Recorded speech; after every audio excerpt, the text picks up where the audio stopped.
All right, couture crafters, let's get into how to make a fabric postcard. This is just a piece of foam core that I purchased that is like the little short size. And I drew some lines on it just to make a grid with the Sharpie marker. And now I'm taking some lightweight fusible fabric, Pellon, with the bumpy side up. So the glue is up. There's no glue on the back, it's just one-sided fusible, which means that it's going to be sticky where my hand is touching and I can feel it. It's bumpy. So I'm using these strips. I use my bias tape maker, I think, to do this. But no, actually, this one I just folded over in half and ironed it, and then I folded those to the center and ironed it so that I have a nice finished edge. Otherwise, you're just cutting strips and then they'll fray, and so it's just much nicer to use strips of fabric that have been cut, and then you iron them in half and then press to the center, or use a bias tape maker for this weave. Mr. Domestic is the most famous weaver here on YouTube, and he has tons of tutorials that walk you through this process and show you how to do this technique. But I'm just showing you my adaptation of how I do it. So those are straight pins that I'm using to secure the fabric to the foam core. It doesn't hurt the pins. It's not a big deal. You can use the foam core over and over and over again. And now I'm using some ribbon. Now, what I didn't think about is how you can kind of see through this ribbon, which isn't a problem for me, but I should have gotten some better gold ribbon. I thought it was going to melt at one point. I'm like, oh no, what did I pick? But it worked out fine. So now I'm just doing a pattern, and I'm trying to go for a plaid here.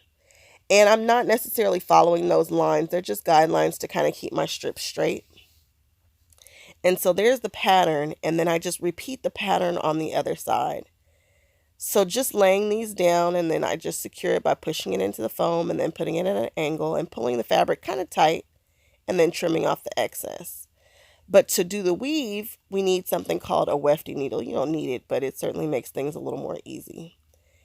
And I just threaded the fabric through there, and now I'm just pushing and pulling. And you get two sizes of wefty needle in the pack, and I'm using the other wefty needle to help me get this under and over the fabric. Just under, over, simple weaving here, nothing special, no ridiculous pattern that comes out of this. It's just a simple plaid.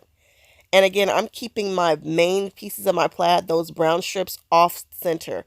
It just gives it a little, adds a little interest. And so there I am wiggling the fabric over to make it straight and to place it where I want.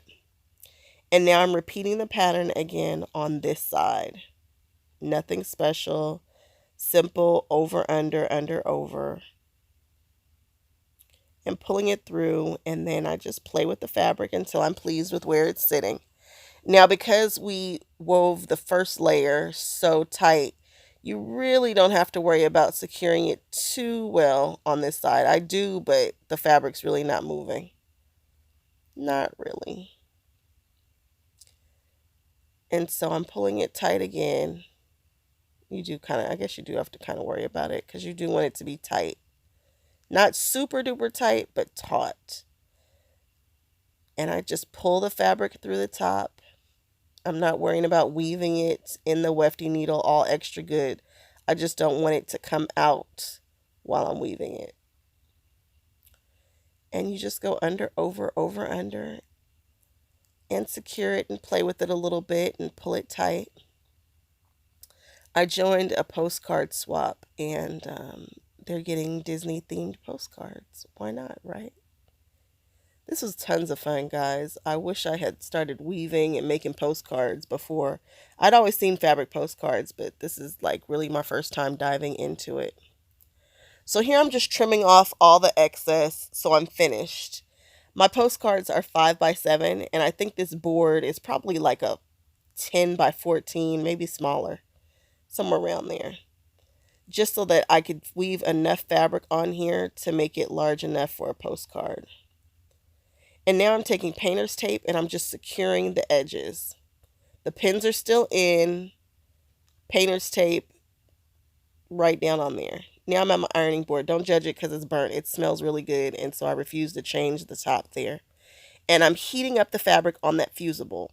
I'm trying not to touch the iron to that fusible fabric. And then I just flipped it over.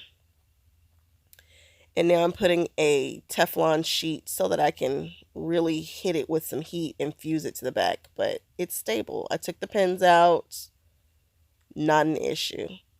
Put the paint down, take the pins out, iron it.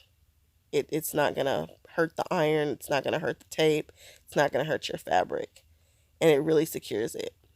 So then I drew an outline of a 5x7 square, a little bit bigger actually, and then I zigzag stitched around it just so that I can secure it down a little bit.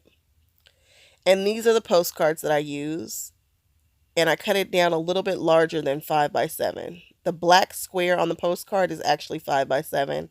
This is a little bit larger. So now I'm taking some double-sided fusible that's it's less than a 1/4 inch thick, but it's thick and heavyweight.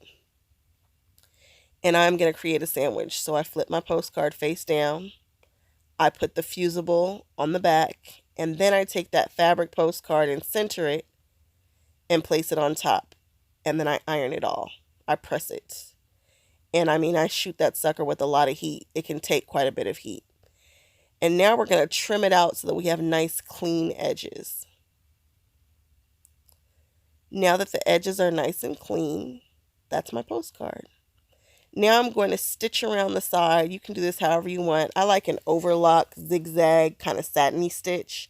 And I'm using this overlock foot because you can push that postcard right up to the edge right there. And then I'm just going to do a zigzag stitch, and I have it on a 0.04 stitch length so that it's more satin. And I have to go around about 2, sometimes 3 times depending upon the thread and if it's covering. And that's kind of how I do it.